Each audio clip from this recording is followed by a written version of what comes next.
Oke, assalamualaikum warahmatullahi wabarakatuh. Halo pendengar setia Mubadala.id.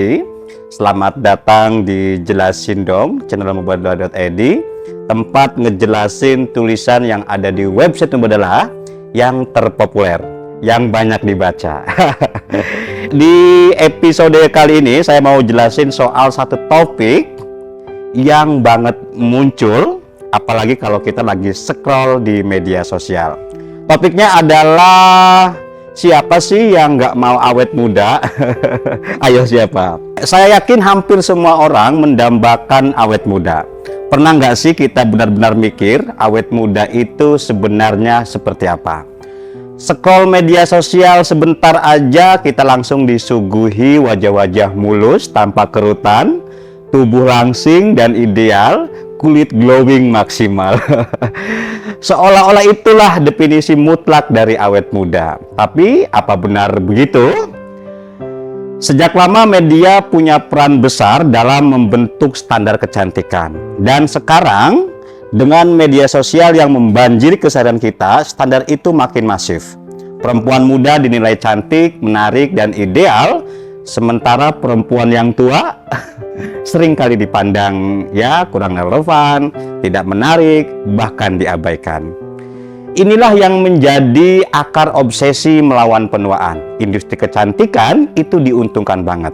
Dengan bantuan selebritas dan influencer yang tampil awet muda, kita makin terdorong untuk mengejar standar itu, meski seringkali cuma permukaan. Nah, yang paling terdampak siapa? Sudah pasti perempuan dong. Tekanan sosial terhadap perempuan untuk tampil muda itu besar banget. Mulai dari anggapan usia ideal menikah, hingga alasan absurd seperti istri yang udah menopause, makanya suami selingkuh. Sering banget paparan citra perempuan sempurna di media bikin perempuan merasa dirinya kurang. Kerutan kecil aja bisa bikin cemas, diet ekstrim jadi pilihan, dan yang lebih parah bisa memicu gangguan seperti body dysmorphia atau ketidakpuasan dalam penampilan. Respon perempuan terhadap standar ini pun beragam. Ada yang patuh, membeli produk mahal, ikut kelas pilet, atau jenis olahraga low impact yang berfokus pada penguatan otot inti, lalu diet ekstrim karena dorongan sosial, tekanan kerja, atau motivasi diri. Tapi juga ada yang melawan. Mereka aktif mengkritik industri kecantikan, menolak norma masyarakat, dan mempromosikan narasi baru soal penuaan. Ashton Applewhite dan Gloria Steinem adalah dua contoh tokoh perempuan yang menolak ageism secara lantang. Mereka memperjuangkan penerimaan diri dan menghargai kebijaksanaan di balik penuaan.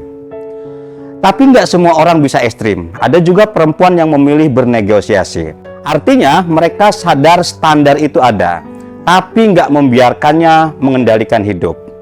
Mereka tetap merawat diri, tapi dengan sadar dan sesuai kemampuan. Nggak gym, nggak masalah, olahraga di rumah aja juga oke. Beli skincare boleh asal tahu alasannya, bukan karena tekanan sosial. Intinya seimbang dan fokus pada kenyamanan diri, bukan obsesi. Kenapa respon perempuan bisa beda-beda? Ada yang memilih menyesuaikan diri, ada yang melawan, ada yang menyeimbangkan.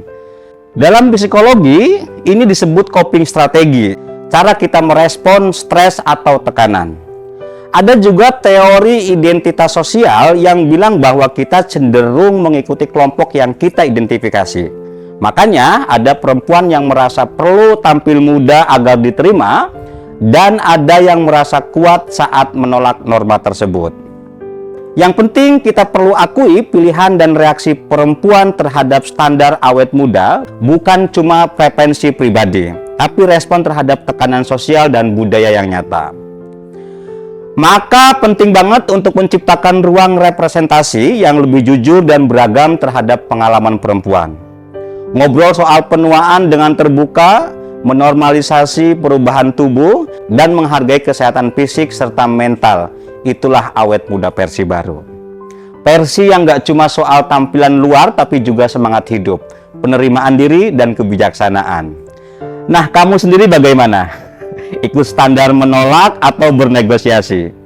Yuk lanjutkan obrolan di kolom komentar atau kalian bisa DM di IG mubadlah.id. Terima kasih sudah mendengarkan, sampai jumpa di episode berikutnya. Jangan lupa, awet muda yang paling penting bukan wajah, tapi di hati. Baik, wassalamualaikum warahmatullahi wabarakatuh.